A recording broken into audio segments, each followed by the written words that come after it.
Retour de l'FC pour la deuxième partie avec notre invité Sidi Napom, ancien sélectionneur adjoint du Burkina Faso. Il secondait Paul Putte, qui n'avait pas vraiment dans le cœur à l'époque. Bonsoir, mon cher Sidi. Nous avons notre éditorialiste, Sami Mojtavi. Bonsoir, Sami.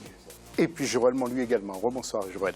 Et puis la question de l'FC, quels sont les 5 pays, selon vous, qui se qualifieront pour la Russie? Vous intervenez sur nos réseaux sociaux tout au long de cette émission. Yaya Touré tire sa révérence, mais sur le plan international, que vaut les éléphants sans Yaya et le Burkina Faso?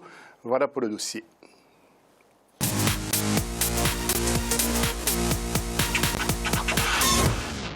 D'abord, tout le monde avait peur, sauf les supporters des Ivoiriens. Les supporters maliens y ont cru après l'ouverture du score, mais c'était mal connaître les éléphants.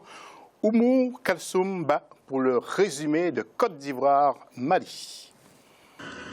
Samedi 8 octobre 2016, les éléphants de la Côte d'Ivoire ont croisé le fer avec les aigles du Mali dans le cadre des éliminatoires de la Coupe du monde de football qui aura lieu en 2018 en Russie. Malgré un début de match assez difficile, la sélection ivoirienne a pu gagner la rencontre par un score de 3-1.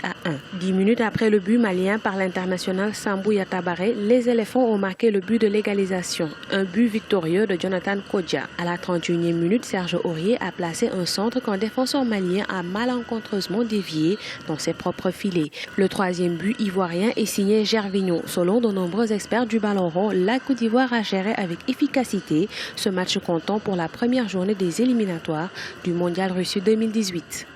Et puis des Burkinabés en colère. Vous allez voir dans quelques secondes le Burkina Faso qui rate une belle occasion en effectuant qu'un match nul à domicile face à l'Afrique du Sud. Un but partout. Le résumé de Jean-Paul Oué-Draogo.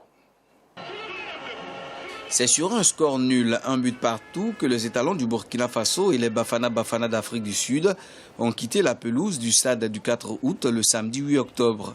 Pour ce match comptant pour leur qualification à la Coupe du monde Russie 2018, les poulains du sélectionneur Paulo Duarte ont livré une prestation qui a manqué d'efficacité à en croire les avis des nombreux supporters qui ont effectué les déplacements du stade. Vraiment, ça compromet les chances de qualification. On devait battre ça à domicile.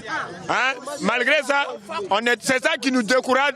Voilà pourquoi nous, on ne sait même pas comment on va s'en sortir. Dans un match international, lorsque vous avez 2 occasions de but, 2 pénaltys que vous vendangez, il y a quelque chose qui ne va pas. On a joué sans milieu. Est-ce qu'un vrai entraîneur joue ballon sans milieu?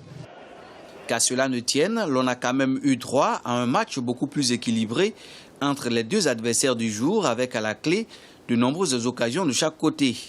De retour d'une première mi-temps largement dominée par les étalons, c'est une équipe sud-africaine plus motivée qui ouvre le score à la 80e minute par un but de Dean Furman.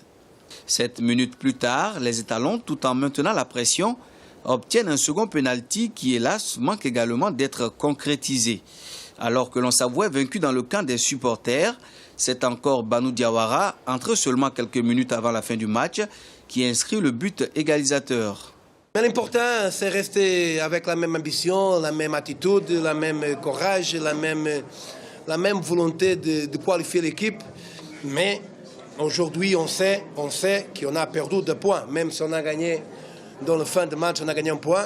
Avec 1 point au compteur, les étalons devront redoubler d'efforts à l'extérieur afin d'espérer leur première qualification à une Coupe du monde.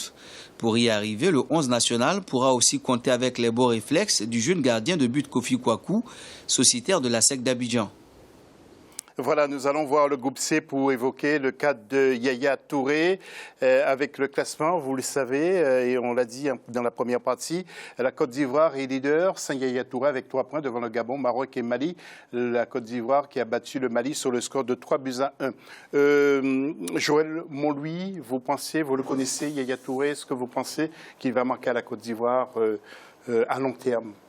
Alors, 2 choses. La première chose, c'est qu'effectivement, avec un joueur d'un tel talent, effectivement, l'équipe va avoir, on va dire, quelques difficultés, entre guillemets, à se réorganiser. Mais dans le même temps, je trouve ça toujours, compte tenu du réservoir de talents extraordinaires qu'a la Côte d'Ivoire, je trouverais ça un peu dommage de dire que sans Yaya Touré, l'équipe de Côte d'Ivoire va avoir des difficultés. On l'a bien vu dans le dernier match contre le Mali, à quel point ils n'ont eu aucun souci et ils ont déroulé tranquillement. Donc je pense qu'effectivement, ils vont très bien s'en sortir et que ça va très bien se passer. Mon cher Samy, vous souhaitiez sa retraite depuis quelque temps de Yaya Touré. Non, mais on peut ressortir les bandes, les archives. Non, je dirais, au contraire, moi je suis plutôt inquiet parce que historiquement dans le football, parce que là coup sur coup en 2 ans ils ont perdu quand même Drogba et Touré qui étaient quand même 2 grands joueurs africains. Historiquement, quand on perd un grand joueur, une sélection nationale a toujours eu du mal, ça s'est prouvé que ce soit en Europe, en Amérique du Sud ou en Afrique. Maintenant, tu parles de réservoir. Le réservoir, ce n'est plus ce que c'était en Côte d'Ivoire. Gervinho, par exemple, est parti en Chine. Certes, ils ont des joueurs qui jouent dans les championnats majeurs, mais ils n'ont plus réellement de vrais stars. Wilfried Bony fait banquette à Manchester City. Il a joué quand même, Gervinho. Il a marqué le 3e. Bien sûr, il a joué, mais je veux dire, Gervinho, sur la durée, c'est pas en Chine qui va maintenir un niveau de jeu acceptable. On parle quand même d'une CAN ou des qualifs de Coupe du Monde. C'est un plus haut niveau que le championnat chinois, je suis désolé. Donc oui, Jonathan Kodja, il joue en D2 anglaise. Ils n'ont plus le même vivier, ce n'est plus l'âge d'or de la Côte d'Ivoire. Il y a encore 4-5 ans, tous les joueurs étaient vraiment dans des gros clubs. Maintenant, il y a Bailly qui est titulaire à Manchester United. Et le reste de l'équipe, elle est correcte. Donc là, c'était un match à domicile. On va voir comment ils vont gérer lors de grosses rencontres à l'extérieur, là où ça compte en Afrique, là où il faut gagner des points. On va voir comment cette Côte d'Ivoire va réagir. Ils ont aussi perdu leur entraîneur qui leur a fait gagner une CAN. Je ne suis pas à 100% convaincu par cette équipe de Côte d'Ivoire. Oui, mais ce n'est pas pour autant qu'il a réussi en club. Nous allons voir le classement et Sidi Napon, vous allez nous dire ce que vous pensez et justement de l'absence de Yaya Touré avec la sélection mais aussi avec Manchester City. Regardez le classement du championnat anglais où Manchester City est seul en tête de ce championnat. Justement. Alors, bon, vous allez peut-être me dire que Pep Guardiola ne l'aime pas trop, mais Sidi Napon, que pensez-vous de la situation de Yaya Touré, que nous regardons aussi très souvent? Non, mais Yaya Touré, moi, je pense que c'est un joueur que je respecte beaucoup, que j'ai toujours aimé. C'est un joueur qui a beaucoup de talent et je pense que l'erreur que Yaya Touré a fait, c'est de savoir que Guardiola devait venir à Manchester City et puis il est resté. Jusqu'à présent, ce monsieur, je vous dis et je le réaffirme, c'est un des meilleurs joueurs, un des meilleurs milieux actuellement en Europe, même dans le monde chez moi, parce qu'il est pétri de talent. Le fait qu'il arrête aussi de jouer pour la sélection, c'est vrai que ça va faire un peu des débats au niveau de la sélection, mais les Ivoiriens, un joueur n'est jamais irremplaçable. Je pense qu'en Côte d'Ivoire, il y a de très bons jeunes, même s'ils ne jouent pas dans des divisions, il ne faut pas jouer dans des grands clubs pour avoir du talent. Donc je pense que les Ivoiriens pourront faire une grande équipe autour des autres anciens qui sont là. C'est-à-dire que quand je peux dire à Samy que quand Yaya Touré était là, c'est cette année seulement qu'ils ont gagné la CAN, la dernière CAN, alors qu'ils étaient pétris de talent. Oui. Donc il y a des jeunes aussi qui sont là, qui pourront se faire voir et je pense que la Côte d'Ivoire va faire son chemin tout doucement sans Yaya. Et puis il ne faut pas oublier aussi qu'il y a un excellent entraîneur qui est M. Dissouillet, qu'on connaît très bien. Lui, c'est un garçon qui aime beaucoup l'Afrique et qui a entraîné la Guinée aussi auparavant. Alors, qu'est-ce qui se passe pour le Burkina Faso? Vous avez vu les supporters en colère.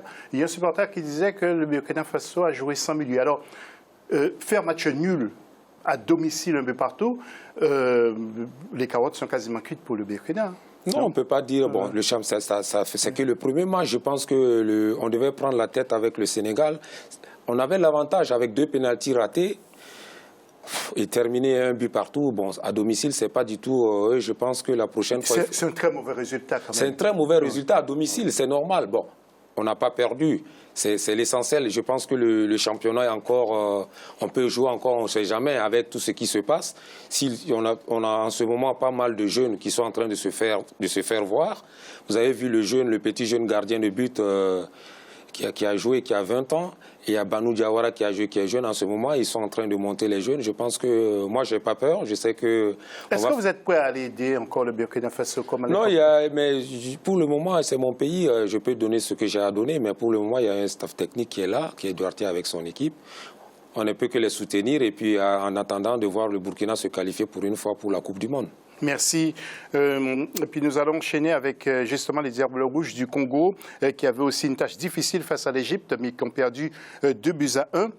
Avant le match, donc vous voyez Kintélé justement, où se sont déroulés les Jeux africains. Et avant ce match, notre correspondant permanent, Deva Panzou, avait interrogé l'entraîneur et un joueur de la sélection. Écoutez ce qu'ils disent. On est bien conscient que ce match, on doit le gagner, particulièrement parce qu'on respectera les consignes et que tactiquement, on sera très bien organisé. On sait qu'on tombe sur une équipe qui est constituée de joueurs de très haut niveau. On va opposer une équipe qui va avoir un jeu collectif et une qualité d'organisation la meilleure possible. On ne promet rien, juste de mouiller le maillot. C'est la chose la plus importante, mais on ne va pas s'avancer à faire des pronostics avant le match, parce que dans le football, tout est possible. On rencontre un gros morceau, donc non, on promet seulement de mouiller le maillot et de tout donner. Oui, avant d'enchaîner, de retrouver notre plateau, compte tenu de la dimension de l'Afrique, nous sommes surpris quand même qu'il n'y ait que 5 équipes qui se qualifient. Alors en image, vous allez voir donc les grandes équipes africaines que nous retrouvons donc à cette période, comme la Côte d'Ivoire, l'Algérie, le Cameroun, tiens, vous voyez en vert, et donc les autres équipes comme le Ghana, la RDC, l'Égypte, le Congo, le Mali, Cameroun, je vous l'ai dit, Nigeria, Burkina Faso et Afrique du Sud.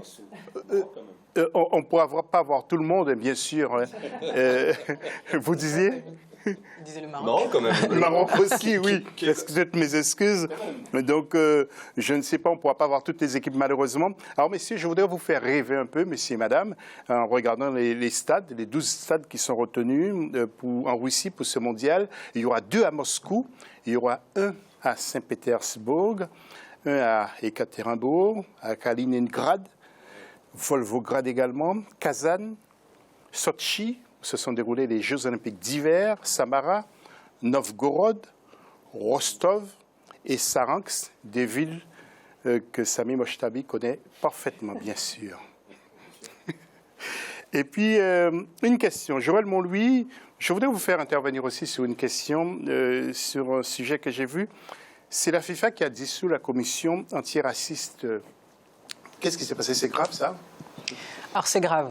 Oui et non.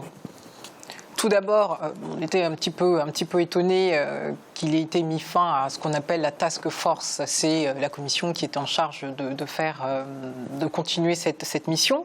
Donc, Madame le secrétaire général, donc Fatma Samoura, a indiqué, je cite, le travail a été fait, il est terminé. Donc, effectivement, c'était une mission alors. Cette décision, on a trouvé de façon générale qu'elle était particulièrement étonnante et surtout, moi, je l'ai considérée comme non satisfaisante. Yaya Touré, puisqu'on parlait justement de lui, qui était l'ambassadeur de cette task force, lui n'a pas compris du tout. Il a d'ailleurs dit pourquoi arrêter quand quelque chose commence à se résoudre. De même, le prince Ali, donc président de la fédération jordanienne et ancien candidat à la présidence de la FIFA, a trouvé que cette mise à mort de la commission était incroyablement inquiétante.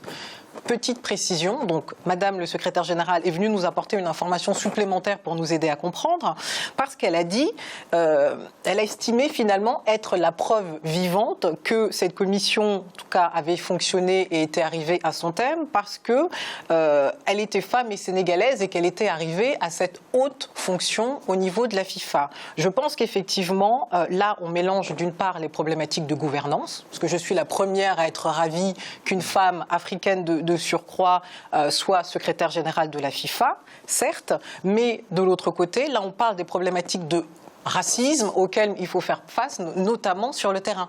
Okay. Et donc la réponse qu'elle nous donne n'est pas satisfaisante, d'autant qu'il y a eu des problèmes dernièrement en Ligue des Champions avec Rostov, encore, qui avait été condamné par l'UEFA le 9 septembre dernier, encore pour des problématiques qu'il y avait eu le 24 août, et on a eu une problématique de bananes lancées sur le terrain. Okay. Tout ça pour dire quand même, le côté positif, c'est que dans les statuts de la FIFA, à l'article 3, on a un article sur la non-discrimination et la lutte contre le racisme, qui fait que, indépendamment de la disparition ou pas de cette commission, quand même, c'est quelque chose qui est inscrit dans l'ADN de la FIFA, et à ce titre, ils vont devoir poursuivre. On ne sait pas sous quelle forme, mais ils vont devoir poursuivre ce combat. Une réaction de Sidi et de Sami avant de remettre l'antenne sur cette question? Bon, moi, je pense que pour la Russie, moi, j'ai beaucoup peur pour la Russie, car le racisme est tellement développé là-bas que je me suis dit que les pays africains qui vont arriver là-bas, si vous m'entendez, soyez en groupe, hein, n'allez pas vous isoler là-bas en Russie. Hein. Okay. C'est quand même étrange décision, avec en plus les échéances à venir.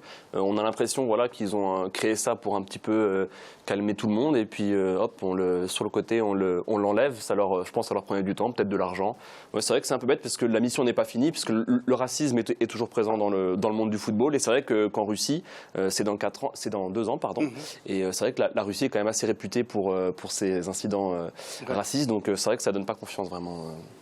C'est un dernier mot rapide non, c'était pour remercier toutes les personnes de loin ou de près qui m'ont soutenu lors du décès de mon frère. Et donc, je profite de l'antenne pour leur dire merci une fois de plus. Voilà, donc c'est une information qui nous a beaucoup touché aussi à la rédaction d'Africa 24. Merci et bon courage surtout, Sidi. On se retrouve tout à l'heure pour la 3e partie de cette émission.